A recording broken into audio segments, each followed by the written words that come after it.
আজকে আমি আপনাদেরকে বানিয়ে দেখাবো খুবই সহজ পদ্ধতিতে সুজির রসভরি পিঠা। এই পিঠাটা এতই যে সুন্দর খেতে, মুখে দিলেই মিলিয়ে যাবে। ছোট থেকে বড় সবাই খুবই পছন্দ করবে। আর বানানো একেবারেই সহজ, ঘরে থাকা উপকরণ দিয়ে খুব সহজেই বানিয়ে নিতে পারবেন এই সুজির রসভরি পিঠা। শীত চলে যাবার আগে একবার হলেও বাড়ির সবাইকে বানিয়ে খান এই সুজির রসভরি পিঠা। তো চলুন চলে যাই মূল রেসিপিতে।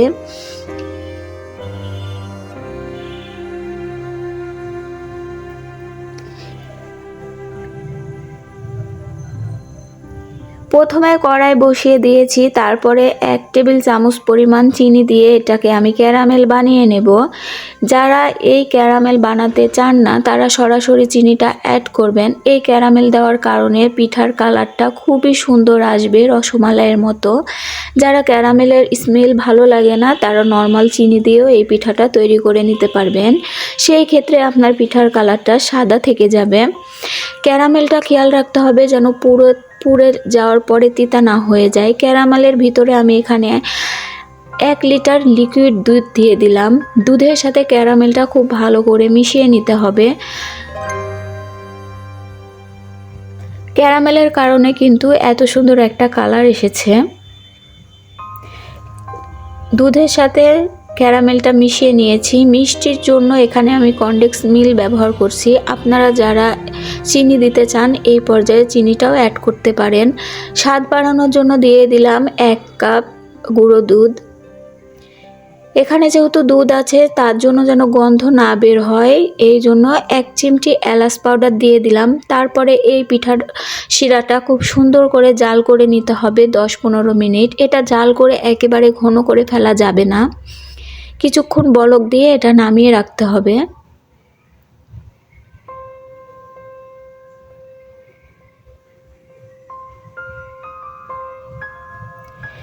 পিঠার শিরাটা চুলা অফ করে দিয়ে আমি ঢেকে দিয়েছি। এখন চলে আসলাম আবারও অন্য একটা ফ্রাই প্যানে কিছুটা পরিমাণে ঘি দিয়ে দিলাম। তার ভিতরে 1 কাপ সুজি দিয়ে দিয়েছি। ঘিয়ের সাথে সুজিটাকে খুব ভালো করে ভেজে নিতে হবে যেন সুজিটা পুড়ে না যায়।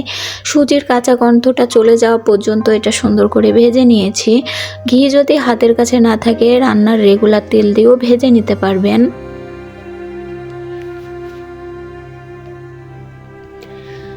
সুজিটা যখন ভাজা হয়ে গিয়েছে সেই পর্যায়ে আমি লিকুইড দুধ দিয়ে ডোটা তৈরি করে নিচ্ছি। আপনারা চাইলে পানি দিয়েও করে নিতে পারেন, সেক্ষেত্রে দুধের মতো টেস্ট আসবে না।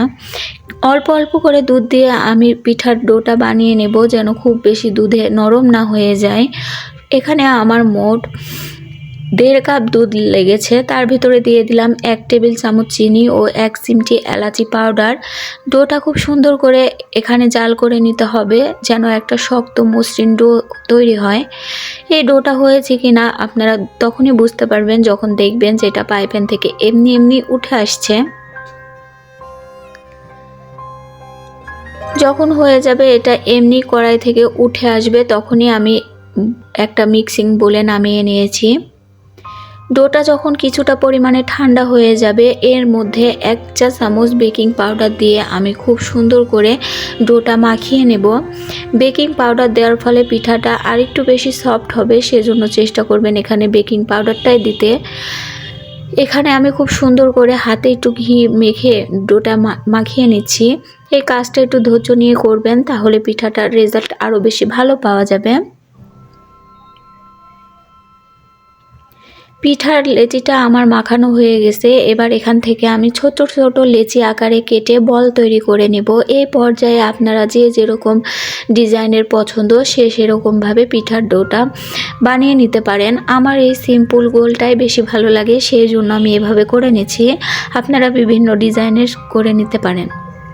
সবগুলা লেচি আমি একই রকমভাবে বল আকারে বানিয়ে নিচ্ছি। আপনারা দেখে কাজটি বুঝে নিতে হবে।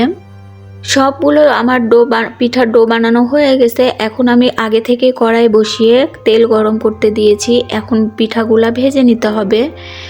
তেলটা খুব বেশি গরম করা যাবে না, মিডিয়াম গরমে পিঠাগুলা দিয়ে দিতে হবে। আর মনে রাখতে হবে এই সময় চুলার আঁচ একেবারে লো টু মিডিয়ামে রাখতে হবে, নাহলে উপরটা ক্রিস্পি ভিতরটা কাঁচা থেকে যাবে। পিঠাগুলো উল্টো পাল্টা করে খুব সুন্দর করে ব্রাউন কালার করে ভেজে নিয়েছি। এখন আমি তেল থেকে উঠিয়ে নিচ্ছি।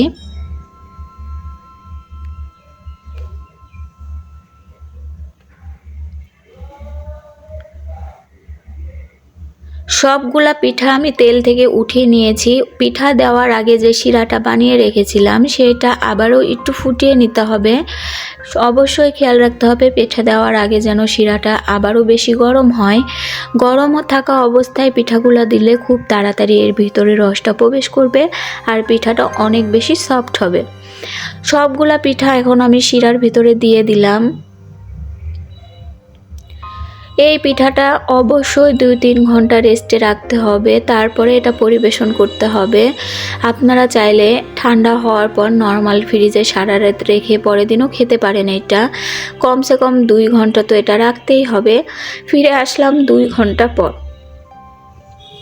দেখতেই পাচ্ছেন পিঠাগুলো ফুলো কেমন ডাবল হয়ে গেছে আর দেখতে পুরা রসমালাইয়ের মতো, খেতেও অনেক বেশি সুস্বাদু। আজকের রেসিপিটা আপনাদের কাছে কেমন লেগেছে অবশ্যই কমেন্ট করে জানাবেন। দেখার সৌন্দর্যে আমি কিছুটা কাঠবাদাম কুচি উপর দিয়ে ছড়িয়ে দিচ্ছি আর আমি একটা পিঠা আপনাদেরকে কেটেও দেখাচ্ছি কতটা বেশি রসালো আর নরম হয় এই পিঠা। পিঠাটা খেতে অনেক বেশি টেস্টি আর ছোট থেকে বড় সবাই খুব পছন্দ করবে। শীত চলে যাওয়ার আগে একবার হলেও আপনারা ট্রাই করে দেখবেন এই পিঠার রেসিপিটা। খুবই সহজ এবং কম উপকরণ দিয়ে বানানোর চেষ্টা করেছি। আশা করি রেসিপিটা অনেক বেশি ভালো লেগেছে। যদি খুব বেশি ভালো লেগে থাকে একটি লাইক দিয়ে দিবেন, চ্যানেলটিকে সাবস্ক্রাইব করে আমার পাশেই থাকবেন। দেখা হবে আবার নিত্য নতুন কোনো রেসিপির সাথে। আল্লাহ হাফেজ।